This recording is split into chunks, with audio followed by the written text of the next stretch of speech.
Birleşmiş Milletler Ekonomik, Sosyal ve Kültürel Haklar Komisyonu'nun 73. oturumu 14 Şubat'ta Cenevre'de başladı. Çin rejiminin uluslararası sözleşmelere bağlılığının ele alınacağı toplantıya Dünya Uygur Kongresi de dahil olmak üzere bazı uluslararası insan hakları örgütleri de gözlemci olarak katıldı.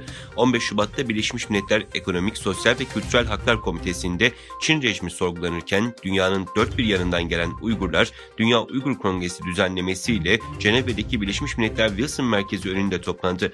Birleşmiş Milletler binası önünde toplanan Uygurlar, Çin rejiminin Uygurlara karşı işlediği soykırım ve insanlık suçlarına yönelik öfke ve nefretlerini protestolar ve basın açıklamalarıyla gösterdi. Çin hükümeti Uygur Türklerinin nüfusunu azaltmak ve bölgedeki Çinlilerin sayısını arttırmak için Uygur Türk'ü kadınlarla evlenen Çinlilere para ve iş imkanı sağlıyor. Washington merkezli Uygur İnsan Hakları Projesi'nin konuyla ilgili yeni yayınladığı raporunda Doğu Türkistan'daki Çin'in atadığı yerel makamların bölgedeki Uygur Türk'ü kadınları Han Çinlisi erkeklerle görücü usulü evliliğe zorladığı, mali teşvikler ve şantaj kullandığı belirtildi. Raporun resmi politika belgelerinden, sosyal medya paylaşımlarından ve yurt dışında yaşayan Uygur Türklerle yapılan röportajlardan oluşturulduğu kaydedildi. Ayrıca Uygur Türk'ü kadınların Han Çinlisi erkeklerle evlenmeyi reddetmesi halinde kentlerinin veya ailelerinin toplama kamplarına alınacakları konusunda tehdit edildikleri de belirtildi.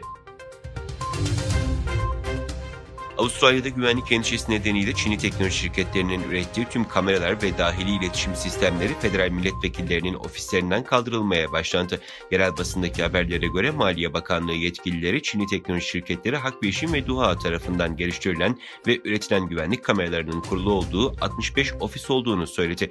Kameraların güvenlik endişeleri nedeniyle kaldırılmaya başlandığını belirten yetkililer, 45 ofiste halihazırda kurulu olan güvenlik kameralarının dahili iletişim sistemleriyle birlikte kaldırılacağını aktardı. Avustralya Savunma Bakanlığı 9 Şubat'ta Çinli teknoloji şirketlerinin ürettiği tüm kameraları güvenlik endişesi nedeniyle binalarından kaldıracağını bildirmişti. Çin Dışişleri Bakanlığı Sözcüsü Wang Wenbin, geçen Mayıs ayından bu yana ABD'ye ait yüksek irtifa balonlarının Çin'in izni olmadan Çin'in Doğu Türkistan, Tibet ve diğer yerlerinin üzerinde 10 defadan fazla uçtuklarını ifade etti. Wang ayrıca Japonya'nın hava sahasında daha önce tespit edilen tanımlanamayan uçan nesnelerin Çin'e ait yüksek irtifa balonları olabileceği iddiasını yalanlayarak ülkenin bu konuda ABD'nin yolunu izlememesi uyarısında bulundu.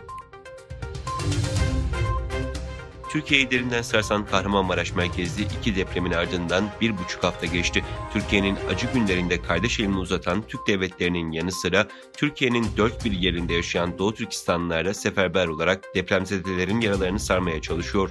Uygur Haber'in sosyal medya çalışmalarına göre şimdiye kadar deprem bölgesinde çalışmalarını ihlas ve samimiyetle sürdüren 500 Uygur Türk'ü bulunuyor.